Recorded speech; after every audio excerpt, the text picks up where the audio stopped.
بص كده معايا على المشهد ده وتعالى نشوف هنترجمه ازاي. مبروك يا استاذ رمضان. الله يبارك فيك. الله يبارك فيك. الناس دي عرفت منين؟ أنا شرفني وانا يعني هقول؟ لا ما انت مش هتقولي، ده ناقص الزرعه تقول لي الف مبروك. هو أنا فتانة؟ محتاجين نقف هنا شوية حاجات. كلمة مبروك عارفينها بس انتوا بتقولوها غلط. بتتقال ازاي بقى؟ اول حاجه ناس كتيره بتقولها congratulation ما اعرفش بتقولها ازاي، بس اسمع كده النطق الصح congratulation. بص في النص كده اسمها ج في صوت طلع كده من النص كأن في دال وصوت الج ده. لا بس انا هرجع معاك خطوه لورا اذا سمحتي لي. يعني هي اسمها كن مش كن، عشان الناس كلها بتقولها كن، هي مش متقو، هي كن. وهي قالت ان في النص في صوت جه، فنقول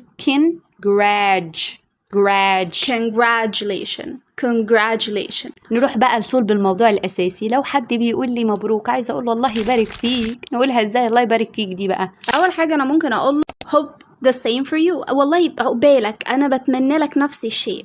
hope the same for you. او تقول له wish you the same يعني wish you the same اللي هو انا اتمنى لك نفس الحاجه عقبالك. وممكن اقول له hopefully you'll be the next يعني اتمنى ان انت اللي يكون عليك الدور بقى، عقبالك انت اللي عليك الدور. طيب هي بتقول له هو انا فتانه اللي هو بقى الفتان ده بنقول عليه بقى ايه بالانجلش بقى؟ اسمه ايه ده؟ blubber mouth. يا فتان، عايز تقول لحد يا فتان يا اللي بتنقل الكلام، اسمه تاني blubber mouth.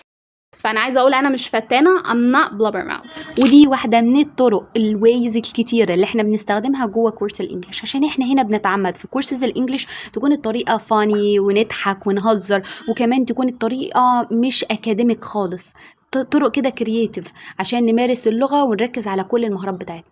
ولو انت مهتم هتعمل ايه؟ تسيب كومنت او هتبعت مسج عشان تعرف كل التفاصيل الخاصه بالكورس.